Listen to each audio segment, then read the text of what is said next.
Olá, amigos! Hoje estaremos dando continuidade à nossa leitura de Ser e Tempo. E eu já peço para você deixar aí o seu like no vídeo, inscrever-se no canal caso não seja inscrito e ative o sininho para que você possa receber novas notificações. Hoje nós estaremos considerando os parágrafos 17 e 18 de Ser e Tempo. Nós vimos até aqui que o Heidegger está investigando o que é o mundo. Ele está querendo compreender o que é ser no mundo, que é a constituição fundamental do Dasein. E agora, então, nesse processo de análise do Dasein, ele se questiona sobre o que é o mundo. E ele quer entender o mundo no seu sentido mais fundamental, no sentido da mundidade, do ser fundamental do mundo. E aí o Heidegger se propôs a tratar dessa questão em três partes, que ele chama de parte A, parte B e parte C. Na parte A, ele vai tentar analisar a mundidade do mundo ambiente para tentar chegar ao mundo em geral. E é nessa parte que nós estamos. Nós vimos aí que o Heidegger está tentando partir do mundo ambiente, desse mundo que tem várias coisas ao nosso redor, né? Que tem a caneta, que tem um lápis, aqui onde eu estou tem uma prateleira de livros, tem o computador. Então esse mundo ambiente, onde eu estou ambientado, para tentar chegar na mundidade em geral, no mundo no seu sentido mais fundamental. Essa é a letra A. Na letra B, o Heidegger vai fazer um contraste entre a análise da mundidade e a interpretação. E na letra C, ele pretende fazer uma análise da mundidade em relação ao espaço, à espacialidade do Dasein. Então vamos hoje continuar a letra A e hoje a gente vai terminar a letra A. Nós vimos então, o Heidegger fez uma análise do mundo ambiente e percebeu que no mundo ambiente existem vários instrumentos, vários utensílios. Então o computador é um utensílio, os meus livros são utensílios, a cama que eu durmo é um utensílio. Então eu tenho vários utensílios, vários elementos que estão à minha disposição. Utensílio precisa ser entendido no sentido bem amplo, pode incluir tudo aquilo que está à disposição do Dasein, como a casa, a rua, a ponte, a cidade, a mesa. Todos os instrumentos, todo utensílio, ele nunca tem um sentido simplesmente isolado. Ele sempre tem um sentido dentro de um contexto articulado. Então o utensílio nunca é um utensílio sozinho, a gente viu isso. Todo instrumento faz parte de uma configuração geral, e tanto é que não faz sentido eu separar um instrumento do seu contexto. Se eu pegar, por exemplo, um livro e guardar ele na geladeira, não vai fazer sentido. Então, todo o instrumento ele remete a outros instrumentos, assim como o livro remete à prateleira dos livros, a mesa, a escrivaninha se remete ao papel, ao lápis, à caneta. Então, o instrumento nunca é instrumento isolado, ele sempre faz parte de um contexto articulado em que há uma remissão, em que um instrumento remete a outros instrumentos em relações de sentido. Mas mais do que isso, os instrumentos estão articulados também quando a gente pensa no contexto de uma obra, na visão do conjunto que o Heidegger chama de circunvisão ou visão ao redor, ou ver ao redor. Então, por exemplo, o lápis que eu uso, se eu uso, por exemplo, uma caneta para escrever um poema, essa caneta vai fazer sentido dentro do todo da obra, que é escrever o poema. Então ela vai fazer sentido junto ao papel, junto a essa obra total que é o poema. Ela ocupa um lugar, né, nessa configuração da minha obra geral. Então, por exemplo, se eu quero escrever um poema, a caneta ela vai ocupar um lugar nessa configuração total da obra, que ela vai ter uma certa utilidade dependendo do lugar que ela ocupa. Mas o Heidegger fala assim que nós acabamos desmundificando as coisas, no sentido de que a gente não se atenta para o ser delas. Então, quando eu vou escrever com uma caneta, a caneta ela não importa tanto, o que importa é a minha obra, afinal. Eu não estou preocupado com a caneta, eu estou preocupado em escrever um poema. E aí, quando é que a caneta importa? Quando é que a caneta chama atenção? O Heidegger diz que a caneta chama atenção quando ela quebra. Porque quando a caneta quebra, eu deixo de focar a minha atenção no todo da obra, que é escrever um poema, e passo a me ocupar dessa caneta que quebrou. Eu me volto para ela. E aí o ser da caneta fica muito claro, porque eu percebo que eu preciso da caneta para escrever. Então a finalidade e a serventia da caneta, ela se mostra quando a caneta ela apresenta algum defeito. Isso vale para todo instrumento. Um instrumento ele mostra o seu caráter de ser, a sua manualidade, quando ele apresenta um defeito. Porque aí o meu olhar deixa de se concentrar no todo da obra e passa a se concentrar naquele instrumento. E aí o Heidegger chama isso de modo deficitário da ocupação, que é quando o instrumento está quebrado. E o modo deficitário da ocupação se caracteriza por três coisas. Primeira coisa é a surpresa. Eu me surpreendo, é inesperado. Então a surpresa aqui é um chamar a atenção. A caneta me chama a atenção quando ela quebra. A gente tem também a importunidade. A caneta parece desarranjada para o uso.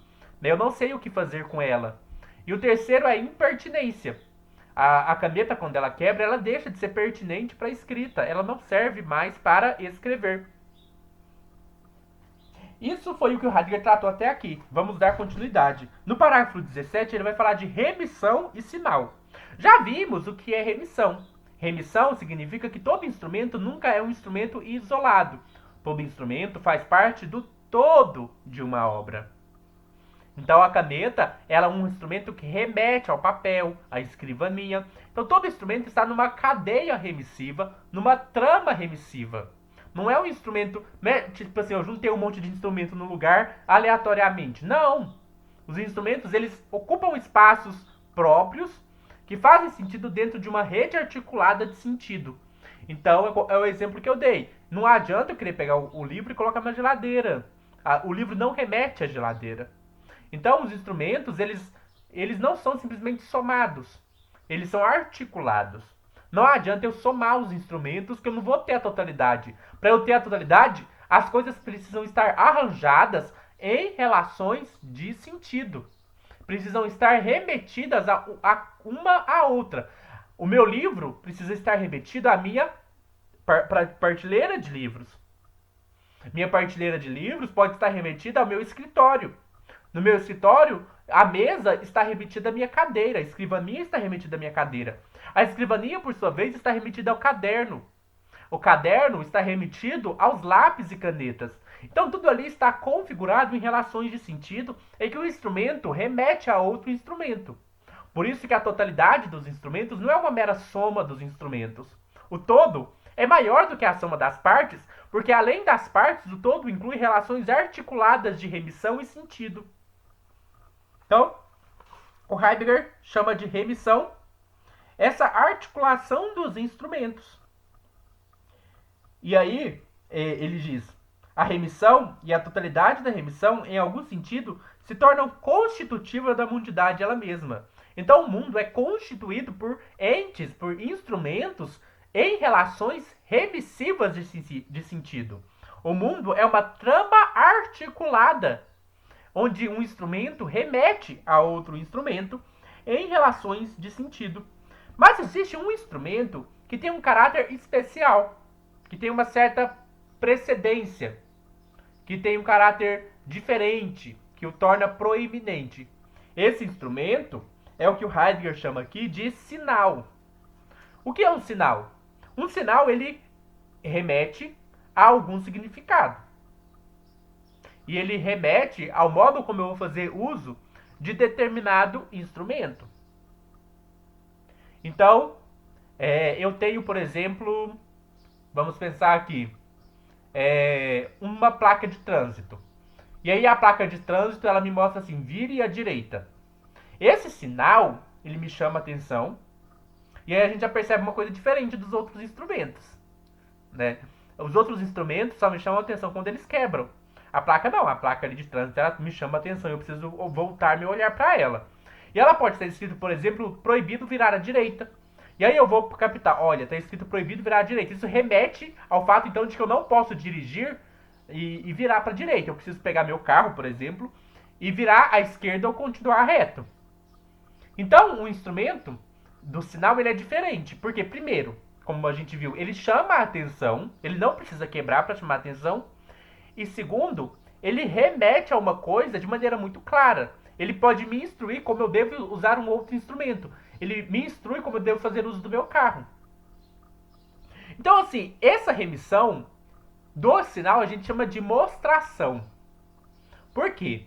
Quando eu pego uma caneta e falo que ela remete a um papel, eu não estou querendo dizer que a caneta é sinal do papel.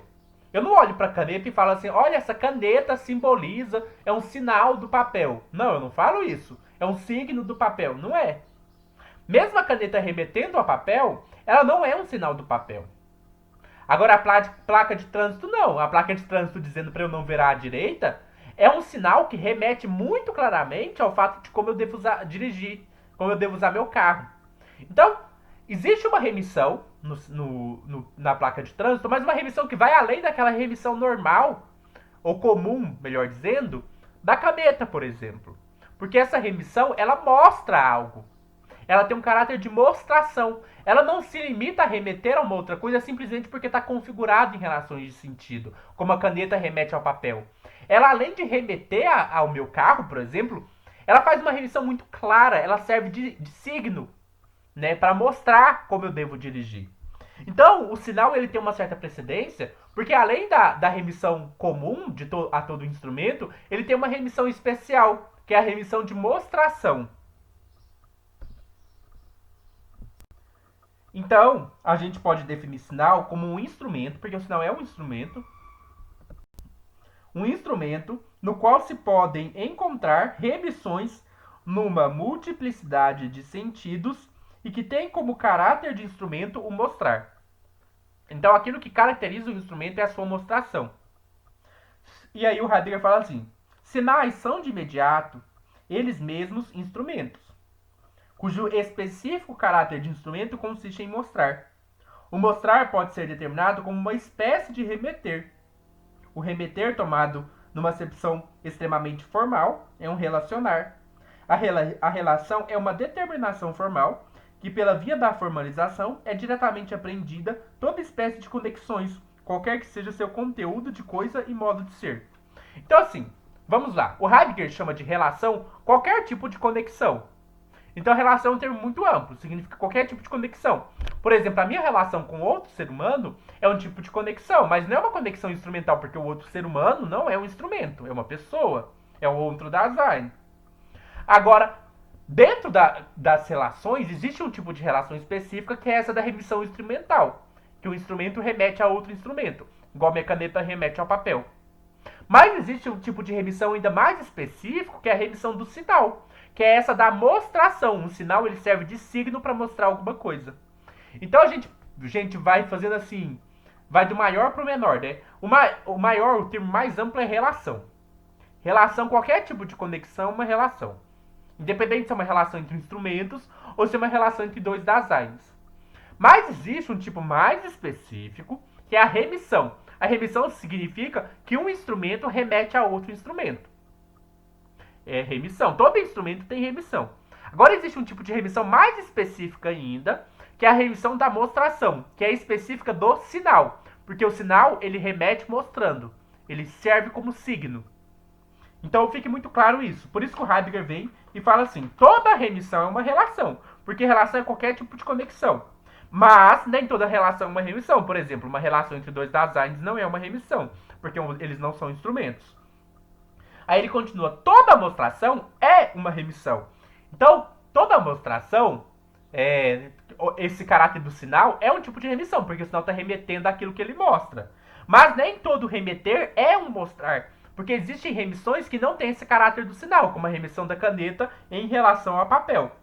E aí ele fala, toda mostração é uma relação, mas nem todo relacionar é um mostrar. Então, nem todo tipo de conexão é essa conexão do sinal, que mostra. Isso é muito importante da gente ter em mente. E aí o Heidegger vai usar uma distinção aristotélica para apresentar isso, para ficar mais claro, que é a distinção que a gente faz entre essência e acidente. O Aristóteles ele fazia uma distinção entre características essenciais e características acidentais. Características essenciais são aquelas características que o instrumento tem sem o qual ele deixa de ser ele mesmo. Então, uma característica essencial de um instrumento seria aquilo que faz ele ser um instrumento. E sem isso, ele deixaria de ser um instrumento. O que faz um instrumento ser um instrumento? Sua instrumentalidade, evidentemente. Então, aquilo que faz um instrumento ser um instrumento é a sua instrumentalidade. É a sua serventia para alguma coisa. né? Uma serventia para. E aqui, o que seria uma característica não essencial? Aquilo que não é necessário para um instrumento ser instrumento. Vou explicar. Todo instrumento tem remissão. Então, remissão é uma característica essencial a um instrumento. Qual que é o tipo de remissão essencial a todo instrumento? Essa remissão dá serventia para alguma coisa. Um instrumento serve para alguma coisa. Se o instrumento não servir para nada, ele deixa de ser um instrumento. Então, a remissão fundamental do instrumento é uma remissão que a gente chama de remissão de serventia para. Então, remissão como serventia é essencial a todo instrumento. Não existe instrumento que não sirva para alguma coisa. Não existe instrumento que não remeta a uma outra coisa numa cadeia de utensialidade. Mas existe um tipo de remissão que é uma remissão específica, que só alguns instrumentos têm, que é a remissão como mostração. Qual que é o único instrumento que tem a remissão como mostração como sua característica? Ora, o sinal, como já dizemos. O sinal é o instrumento que, além da remissão para serventia, possui uma remissão para mostração. Ele mostra alguma coisa, ele é um signo de algo. Então a gente pode dizer que a remissão para serventia é uma característica essencial a todo instrumento, enquanto a remissão como mostração é uma característica acidental. Significa que um instrumento pode ou não ter ela. Se ele não tiver, ele é um instrumento comum, como a caneta, o computador. Agora, se ele tiver essa característica acidental, se ele tiver como característica a remissão como mostração, ele passa a ser um sinal. Então, no sinal, a gente pode distinguir a sua característica como instrumento essencial, que é a sua serventia para, e sua característica como instrumento, a sua característica acidental, que é a sua mostração. O Heidegger chama a característica essencial como determinidade ontológico-categorial. O que é? Determinidade a gente entende aqui como uma característica fundamental. Ontológico como uma característica essencial, que faz parte do ser do instrumento. E categorial como aquilo que diz respeito aos entes que não possuem o modo de ser do Dasein. O instrumento não é um Dasein, por isso ele é categorial. Então, uma determinidade ontológico-categorial, ou seja, a característica essencial de todo instrumento é sua remissão de serventia para. Agora, essa característica acidental, que alguns instrumentos podem ter, e quando eles possuem, eles são chamados de sinal, é a concretização ôntica do para quê. O que é? Concretização quer dizer que tem a ver com a existência concreta daquele instrumento. Então, qual que é a existência concreta do sinal ali na minha rua, né? Do sinal de trânsito. Vou pensar na existência concreta desse sinal de trânsito. Ôntico é o que diz respeito ao ente. Então, não estou pensando sobre o ser essencial do sinal de trânsito. Eu estou pensando no sinal de trânsito concreto. E para quê? Ele serve para alguma coisa. O que o sinal de trânsito serve? Para mostrar. Então, a característica de concretização ôntica do para quê de um sinal é sua remissão no sentido de mostração. Sua remissão como mostração, que é a sua característica acidental.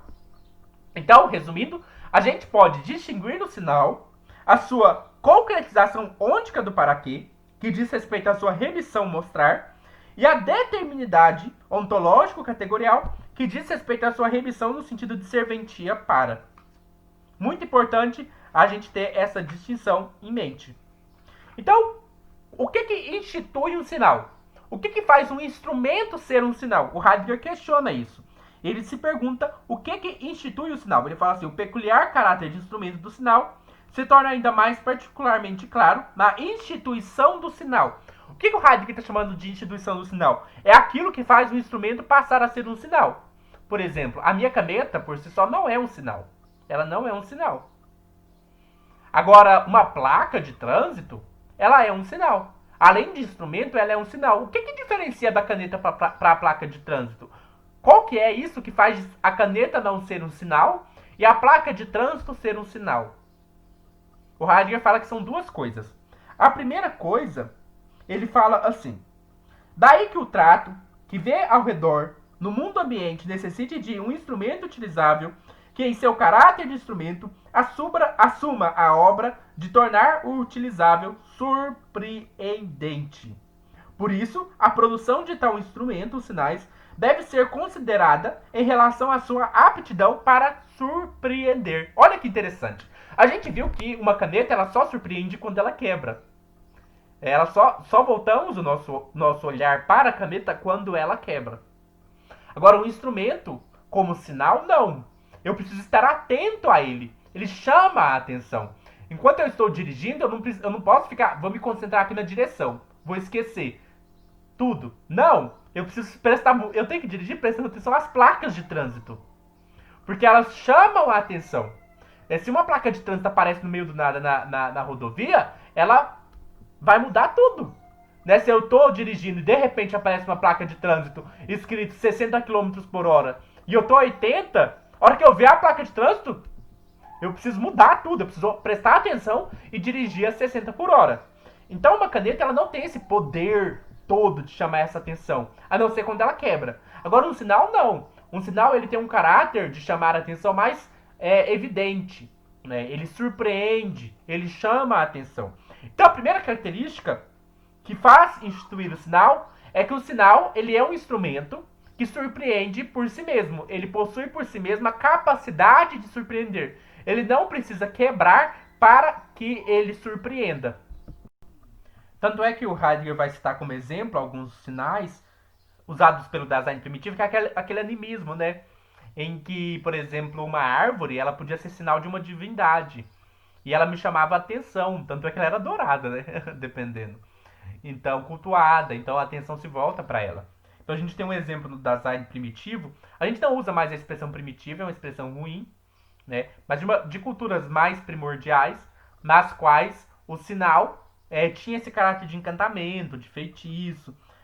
Isso tem um caráter que pode ajudar na antropologia, mas não é tão essencial para a nossa análise aqui. Mas é uma boa pesquisa antropológica. Agora, uma outra questão muito óbvia que faz o sinal ser diferente de qualquer instrumento é seu caráter de mostração. Né? Um instrumento normal, comum, melhor dizendo, como a caneta, ele não tem caráter de mostração. Ele não sinaliza algo, ele remete, mas não sinaliza. Só o sinal sinaliza. E esse sinalizar é um mostrar. Então a gente pode colocar duas coisas que instituem o sinal. A primeira é seu caráter ou sua aptidão para a surpresa. E o segundo é seu caráter como remissão que mostra. Seu caráter de remissão no sentido de mostração. E aí o Heidegger então fala que o sinal tem uma precedência. Né? Ele acaba tendo uma precedência em relação a outras formas de remissão. Ele até cita 3 relações entre o sinal e a remissão. A primeira é que o mostrar, como possível concretização do para quê de uma serventia, funda-se na estrutura instrumental em geral no para algo. Olha o que o Heidegger está dizendo. A primeira questão de relação entre sinal e remissão. O sinal é um tipo de remissão. Não existiria sinal, sinalizar, mostrar, se não existisse uma remissão anterior, que é a remissão da serventia. Então, o que é fundamental no instrumento é a sua remissão para a serventia. É com base nessa remissão para a serventia que surge outro tipo de remissão mais específico, que é a remissão para a mostração. Então, antes de ser um sinal, um instrumento precisa ser um instrumento. Não existe sinal que não seja instrumento. Todo sinal é um instrumento. E por ser um instrumento, esse sinal possui a remissão no sentido de serventia para, de utilidade para. Então, a remissão específica do sinal, que é sua mostração, ela depende de uma remissão mais originária, ou mais fundamental no instrumento, que é a sua remissão de serventia para. Segundo caráter de relação entre remissão e sinal. O mostrar do sinal, como caráter de instrumento de um utilizável, pertence a uma totalidade instrumental, a uma conexão de remissão. O sinal, como todo instrumento, ele faz parte de uma cadeia remissiva, ele nunca é isolado. Então, o sinal de trânsito ele precisa estar ali na rodovia. Né? Se eu colocar um sinal de trânsito no meu quarto, escrito assim 80 km por hora, não tem como, a não ser que eu tenha um quarto enorme onde eu posso dirigir dentro dele. Mas não faz sentido. Então, assim, o instrumento ele também, como sinal, ele faz parte de um todo articulado. Ele faz parte de um contexto instrumental. Você não pode tirar ele e isolar ele do seu contexto. E o terceiro é que o sinal não é somente utilizável como um outro instrumento, mas o mundo ambiente, em sua utilizabilidade, se torna cada vez expressamente acessível ao ver ao redor. Então, o sinal ele não é como qualquer outro instrumento. Ele, na verdade, torna presente o mundo ambiente em sua utilizabilidade. Ele torna aquilo mais expresso. O sinal ele fica mais claro a maneira como eu devo usar um instrumento. Ele fica mais claro o lugar que esse instrumento ocupa no todo. Por isso ele tem uma certa precedência. Assim a gente finaliza o parágrafo 17 e agora nós podemos ir para o parágrafo 18. No parágrafo 18, o Heidegger vai falar da conjuntação e da significatividade, a mundidade do mundo. Olha que agora a gente está caminhando, né? Então, assim, o Heidegger está analisando o mundo ambiente para chegar na mundidade em geral. Como essa compreensão do instrumento e do sinal na sua trama de remissividade nos ajuda a compreender o que é o mundo? É o que nós vamos descobrir agora. O que é o mundo? Que é a grande pergunta que a gente quer responder na letra A, né? Nessa primeira parte, que a gente vai finalizar hoje e esperamos chegar em algum tipo de resposta, pelo menos inicial. Vamos lá. O utilizável vem de encontro no interior do mundo. O ser desse ente, a utilizabilidade, está por conseguinte em alguma relação ontológica com o mundo e com a mundidade. Foi o que eu disse. Tem alguma relação entre o que a gente está refletindo e a mundidade, o que é o mundo. Só que pensem aqui. A gente falou de vários instrumentos. Vocês perceberam que está pressuposto o mundo nisso tudo? Porque nenhum instrumento se mostra sozinho, isolado. Não é tipo se eu estou no meio do nada e me aparece uma caneta. Olha, uma caneta apareceu no meio do nada. Então, tipo assim, tô num lugar todo branco, né? Abro meus olhos num lugar que é nada, não tem nada ali. Né? Quem assiste The Good Place pode pensar naquele espaço do vácuo da Janet, né? A gente tá no vácuo da Janet e de repente apareceu uma caneta. Não é assim. Né? Todo instrumento tá aparecendo pra gente dentro do mundo. Não é no meio do nada. Todo instrumento surge no mundo. No interior do mundo. Então o mundo já está sempre pressuposto. Ele fala, o mundo já está sempre aí, em todo utilizável. O mundo, embora de modo não temático, embora a gente ainda não tenha parado para refletir totalmente sobre ele, já é previamente descoberto com tudo que venha de encontro, porque tudo que vem de encontro no interior do mundo. Mas o mundo pode também reluzir em certos modos de trato no mundo ambiente, como a gente viu. Dependendo da maneira como a gente se relaciona com os objetos, o mundo se manifesta.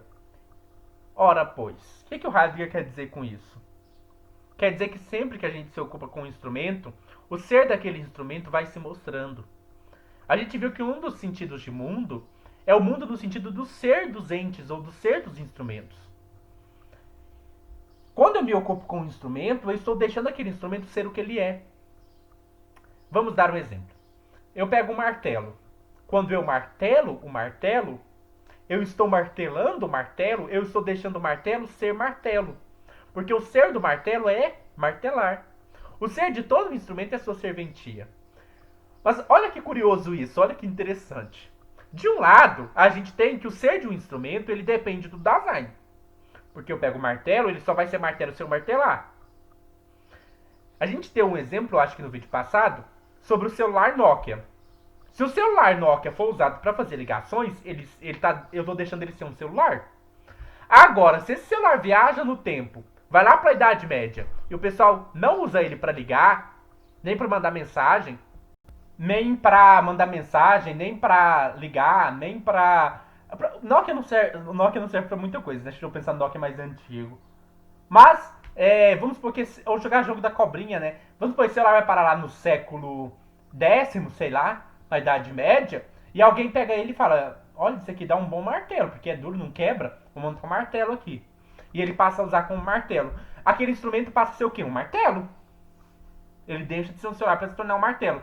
Percebe que o ser, aquilo que o instrumento é, depende do design. Um instrumento, ele é o que ele é, dependendo da serventia para. Então o instrumento ele não possui uma essência em si mesmo. E aqui a gente rompe com aquela noção aristotélica de que existe uma substância imanente às coisas que determinam o seu ser. Ou talvez também com a posição platônica de que existem ideias perfeitas lá no mundo das ideias que determinam o ser das coisas, como se existisse uma ideia perfeita do que é cadeira. Não, gente, não existe isso não. A cadeira só é cadeira porque eu uso ela para eu sentar. Então a cadeira só vai ser cadeira do momento em que eu colocar ela no lugar e colocar minha bunda nela, ou que eu usar ela para sentar. Ou que eu construí ela para isso. Uma cadeira só é cadeira na sua serventia para. E qual que é a serventia para de uma cadeira? Servir de assento. Né? Então, um instrumento ele só vai ter o sentido que ele tem dependendo da sua serventia que o Dasein dá para ele. Ele não tem o sentido por si mesmo. No entanto, isso não significa que o Dasein determina de maneira arbitrária o ser das coisas. Porque isso pode parecer assim, não, então você está querendo dizer que é subjetivista. Que é tipo assim, eu determino o que cada coisa é. Se eu quiser que esse livro aqui... Deixa eu pegar o livro aqui. Se eu quiser que esse livro aqui seja um abacaxi e quiser comer ele ou usar ele para fazer suco, eu posso, né? Porque eu que determino a serventia das coisas. Se eu quiser transformar esse livro aqui, igual o pessoal transformou o celular no Oca no martelo, por que eu não posso transformar esse livro aqui num abacaxi? Né? Já que o ser das coisas é determinado pelo Dasein. O Heidegger vai novamente falar que não defende isso. O que o Heidegger está defendendo é que aquilo que o instrumento é nem, não está totalmente nele, nem é totalmente determinado pelo sujeito. Porque o Heidegger não cai no subjetivismo. O que é, então, o ser das coisas? O ser das coisas ele surge na correlação entre o Dasein e aquele instrumento. Não é o Dasein que arbitrariamente determina o que o instrumento é, nem é o instrumento por si mesmo que já significa uma coisa. Percebem isso? Né? Isso é um rompimento tanto com o subjetivismo quanto com o objetivismo. Por quê? Primeiro, um martelo ele não pode ser martelo a não ser que um Dasein use ele para martelar. A não ser que ele sirva para martelar. Então ele depende do Dasein, ele não pode ser martelo por si mesmo. No entanto, eu não posso transformar o martelo em um abacaxi. E por isso o ser do martelo, em certo sentido, já circula nele. Então, o que a gente pode dizer é que o ser de uma coisa não está nem totalmente nela, como se fosse uma essência imutável que determinasse seu ser, nem é arbitrariamente imprimido pelo Dasein, como se o Dasein fosse um criador que determina tudo o que é. Não, não é assim. Na verdade, aquilo que o instrumento é, surge dessa correlação da instrumentalidade, do seu uso. E aí é limitado tanto pelo instrumento, né? Porque o instrumento não pode ser qualquer coisa. Um martelo não pode virar um abacaxi, né? Eu não posso comer martelo. Mas o martelo só é martelo se eu usar ele para martelar. Então o seu sentido não está totalmente nele. Então a gente foge tanto de um subjetivismo quanto de um objetivismo. Isso é fenomenologia, gente. Fenomenologia, o ser das coisas surge na correlação. A essência de algo, o ser de algo, ele surge na correlação entre eu e o mundo, entre o sujeito e o objeto. Não entre o sujeito e o objeto, que é um termo ruim, o Heidegger não usa esses termos. Né? Porque para o Heidegger não tem essa separação entre sujeito e objeto. Então, assim, a gente está superando aqui toda a determinação clássica que separa de um lado o sujeito e de outro objeto. E que tem toda essa discussão por causa dessa dicotomia entre se é o sujeito que determina o significado das coisas ou se é o objeto que tem um significado em si mesmo. E o Heidegger fala, olha, já está errada essa discussão, porque não existe essa separação.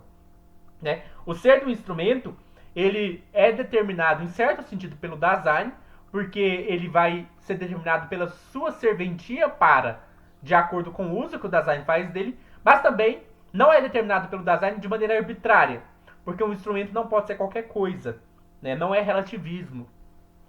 Então, é importante ter em mente isso, né? Para a gente não criar confusão. Agora, o instrumento, a gente já viu, ele só faz sentido dentro de um conjunto. Né? Então, minha caneta, ele só faz sentido. A minha caneta só faz sentido dentro do conjunto, por exemplo, do meu escritório, da minha escrivania. Não posso guardar minha caneta na geladeira. Ao mesmo tempo, também a caneta faz sentido dentro do conjunto da obra que eu quero fazer. Se eu quero escrever um poema, a caneta, ela vai fazer um sentido ali dentro do conjunto da obra, que é escrever um poema. Então, a gente pode falar de uma conjuntação, que é entender que um instrumento ele sempre está dentro de um conjunto. O Heidegger fala assim, o ser do utilizável tem a estrutura da remissão, isso já vimos, então todo instrumento remete a outro instrumento. Meu livro não remete a geladeira, meu livro remete a estante de livros.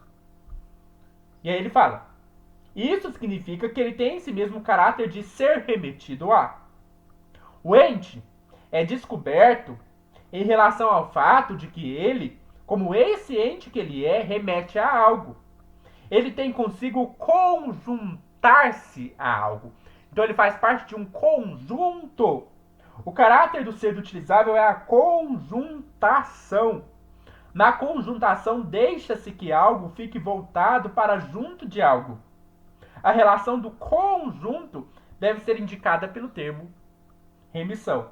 Então aqui é um termo novo para a gente falar dessa caráter de remissão, que é conjuntação. Conjuntação tem um sentido bem próximo de remissão, são quase sinônimos.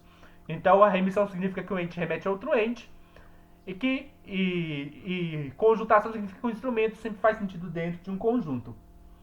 E aí ele fala, conjuntação é o ser do ente do interior do mundo, em relação ao qual esse ente já é de pronto cada vez posto em liberdade.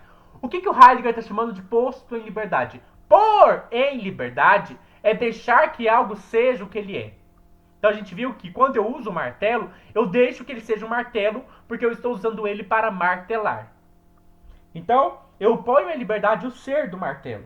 E aí ele fala, como ente, ele tem cada vez uma conjuntação. Isto de que ele tem uma conjuntação com, junto, é a determinação ontológica do ser desse ente, e não o enunciado ôntico. Então a gente pode falar da conjuntação em dois sentidos, no sentido ôntico e no sentido ontológico. No sentido ôntico, significa que eu ponho em liberdade o ser de entes concretos, de instrumentos concretos. Então quando eu pego o martelo e uso ele para martelar, eu estou deixando esse martelo concreto ser um martelo. Como eu estou falando do ente martelo concreto, eu estou falando de uma conjuntação no sentido ôntico. No entanto, a todo momento, a todo tempo, eu estou me ocupando dos instrumentos. Então, essa conjuntação, ela faz parte do meu modo de ser, da ocupação. Então, eu estou a todo tempo instrumentalizando, fazendo uso de instrumentos, deixando que o instrumento seja o que ele é. Então, a conjuntação também tem um caráter ontológico, porque ela faz parte da maneira como o Dasein lida com o mundo. Aí ele fala, qual a conjuntação que um utilizável tem é algo que está de antemão delineado pela totalidade da conjuntação. A totalidade da conjuntação, que, por exemplo, constitui a utilizabilidade de um dado utilizável numa oficina, precede o utilizável individual. O que o Heidegger quer dizer? Um instrumento ele só tem sentido no conjunto. O instrumento sozinho ele não tem sentido. Por isso o conjunto é precedente. Para que uma caneta faça sentido, ela precisa estar dentro do conjunto da obra, que é escrever um poema, por exemplo. A caneta por si mesma não tem sentido. Ela só tem sentido dentro de um conjunto. Por isso o conjunto ele precede o instrumento. Ele vem antes, né? Ele é precedente, vamos por assim dizer. E aí, qual que é o para que todo instrumento remete? Né? Qual que é o para que todo instrumento remete? O Heidegger vai dizer que o para que todo instrumento remete ao Dasein. O que ele quer dizer com isso? Se eu for pensar, por exemplo, na cadeia dos instrumentos, eu vou ver e pensar no para que ele serve, eu vou ter uma cadeia, vou ter uma série de coisas. Vamos lá. Primeiro eu tenho, por exemplo, a madeira. Ou melhor, vamos pensar pela árvore. Talvez tenha um caráter de desmatamento, então vamos pensar que aqui tá tudo legal, né? Uma pessoa vai cortar uma árvore, então essa árvore vai servir para quê? Para fazer madeira, né? Para eu ter uma madeira. Essa madeira, por sua vez, pode servir para eu construir uma mesa. Essa madeira vai ser para quê? Qual que vai ser o para quê da madeira? Fazer uma mesa. Uma mesa, por sua vez, pode servir para eu colocar meu papel, né? Para escrever meu poema. Colocar meu papel ali primeiro, meu caderno. Então, o para quê da mesa é servir de uma base para que eu possa colocar meu caderno. E qual que é o para quê do caderno? O para quê do caderno é que eu uso ele para escrever um poema. E qual que é o para quê do poema? O para quê do poema é que ele sirva para ativar, por exemplo, um caráter estético, não sei, algum tipo de caráter no Dasein. O poema é escrito para um Dasein ler. Então o que o Heidegger vai mostrar? Que não tem como eu cair numa cadeia infinita, né? O instrumento serve para isso, que serve para isso, que serve para isso, que serve para isso, infinitamente. Não dá. Uma hora vai ter que chegar no Dasein, que é o fim último de todo instrumento. Então, para que o último de todo instrumento é o Dasein. Todo instrumento serve para o Dasein no final das contas. Então, tipo assim, a madeira serviu para construir a mesa, que serviu para apoiar o caderno, que serviu para escrever meu poema. E no final das contas, o poema foi escrito para um Dasein ler. Então, o final de toda a cadeia remissiva é o Dasein. Isso tem que ficar muito claro. O Dasein é o fim para o qual todo instrumento remete. Toda a cadeia remissiva de instrumentos remete, no final das contas, para o Dasein. Olha que legal. O que é o Dasein? O Dasein é ser no mundo. Então quer dizer que todo instrumento remete para o Dasein, a gente chegou no mundo. No seu sentido ontológico. Percebem isso? que a gente foi andando, falando do instrumento, e descobriu que no final da conta, todo instrumento se volta para o Dasein, que é ser no mundo. Né? E o que o Dasein faz? Ele já compreende o instrumento. Na medida em que o Dasein usa o instrumento, ele já entende que aquele instrumento serve para algo. Então, há uma compreensão do Dasein em relação a essa cadeia remissiva. E essa compreensão do Dasein em relação a essa cadeia remissiva a gente chama de familiaridade. A gente já falou um pouco dessa questão de familiaridade. A gente já falou que o Dasein é ser em. E o que significa ser em? Ser em é habitar o mundo estabelecendo relações de familiaridade. O que o Heidegger quer dizer aqui? Que o Dasein já está acostumado, já está familiarizado com os instrumentos que vêm ao encontro no interior do mundo. Por exemplo, eu acordo de manhã, eu sei, ou eu vou dormir de noite, melhor dizendo, eu sei que a cama serve para eu deitar, para eu dormir, eu sei que o cobertor serve para eu cobrir. Imagina se você não tivesse familiarizado com os instrumentos, não soubesse para que eles servem. Ia ser um desastre, né? Você não ia saber fazer nada, você não sabe que a cama serve para dormir, você não sabe que o cobertor serve para você se cobrir e proteger do frio, e por aí vai. Então, eu só consigo estar familiarizado no mundo e lidar com os instrumentos porque eu já meio estou acostumado com eles. Eu sei para que eles servem. Eu sei que minha cama serve para dormir. Eu sei que meu computador serve para que eu possa fazer uma pesquisa, sei lá. Eu sei que meu livro serve para eu ler.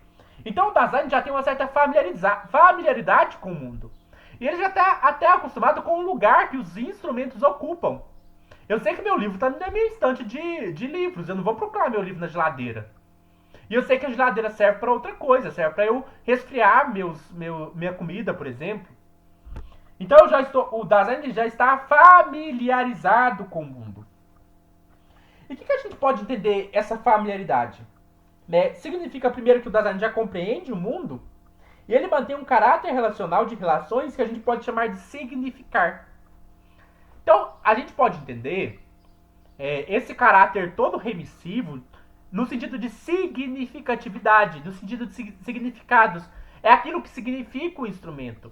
Se o instrumento serve para martelar, quer dizer que o significado daquele instrumento é sua manualidade enquanto martelamento. Então o mundo ele é um conjunto de significados que o Dasein já está acostumado e que ele já está familiarizado. E todos esses significados eles não estão isolados, eles formam uma cadeia remissiva, como a gente viu, uma trama articulada em que todo instrumento remete a outro instrumento. É uma trama articulada de significados. É por isso que o Heidegger vem e diz: o entender, que é o compreender, né, o Heidegger usa o termo entender ou compreender, dependendo da tradução, ele já mantém relações referidas de uma abertura prévia. Então já está aberto a esse mundo, que é uma trama remissiva.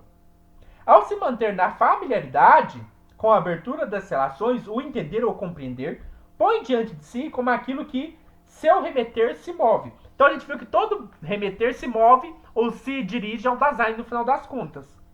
O entender ou compreender deixa-se remeter nessas relações e por elas mesmas. O caráter relacional dessas relações do remeter, nós o aprendemos como significar. Na familiaridade com essas relações, o Dasein significa a si mesmo, dá-se a entender originariamente seu ser e pode ser relativamente o seu ser no mundo. Ou em vista de que significam para algo, estes significam para isto. Este significa um junto a, do deixar que se conjunte. Este significa um com que do conjuntar-se. Olha, observem que tudo é uma cadeia de significados. Né? A caneta significa a sua utilidade para escrever. Então, sou eu que significo as coisas também na medida em que faço uso delas. Heidegger diz que essas relações são conexas entre si. Como vimos, formam um todo articulado, uma trama significativa. Numa totalidade originária, elas são o que são, como este significar, em que o Dasein se dá previamente a entender a si mesmo no seu ser do mundo. O todo relacional desse significar, nós denominamos significatividade. Então, como a gente pode definir mundo? A gente pode definir mundo como esse em que, do compreender, que se remete como aquilo em relação ao que, do fazer o ente vir de encontro no modo de ser da conjuntação. Indo mais devagar. O mundo é esse contexto de compreensão em que o Dasein compreende o ser dos entes, nessa cadeia de remissividade, em que tudo remete a outro instrumento, como aquilo em relação ao que do fazer o ente de vir ao encontro. Ou seja, de deixar que esse ente venha ao meu encontro e libertar o seu ser, deixar que ele seja o que ele é, no seu modo de ser da conjuntação, daquilo que ele é dentro do conjunto. Então o mundo é essa trama significativa em que os instrumentos me vêm ao encontro no contexto de significatividade, da qual eu estou familiarizado e na qual eu deixo o ente ser, o instrumento ser aquilo que ele é, a depender da sua serventia para. Então a gente define mundidade como a estrutura daquilo a que o Dasein se remete. Essa estrutura, essa trama articulada, em que os instrumentos remetem a outros instrumentos, numa trama de significados, a gente chama de mundo. Isso é o mundo. Entenderam o caminho que a gente fez? A gente descobriu que o mundo, ao meu redor, tem instrumentos, que esses instrumentos estão articulados em cadeias remissivas, em que o instrumento remete a outro instrumento, que essa articulação é uma articulação de significatividade, no sentido de que o Dasein já está familiarizado com o significado que esses instrumentos têm dentro de um determinado conjunto, e que toda essa cadeia de estrutura remissiva remete, no final das contas, ao Dasein, e por isso faz parte de sua constituição fundamental como ser no mundo. Eu sei que é um pouco complexo, não é totalmente fácil de entender, mas o mundo aqui a gente pode entender então como esse sistema de relações. É basicamente isso. A gente depois vai para a letra B no próximo vídeo. Se você ficou com alguma dúvida, tem alguma questão, pode comentar aí. Fique à vontade para comentar, para compartilhar o vídeo, para curtir, para se inscrever no canal e ativar o sininho para que você possa continuar acompanhando a leitura que a gente está fazendo de Ser e Tempo. Até mais, e eu espero que tenha ficado pelo menos um pouco mais claro, assim, o que o Heidegger entende por mundidade, o que constitui essa remissividade e o que caracteriza o sinal. É isso, e até mais.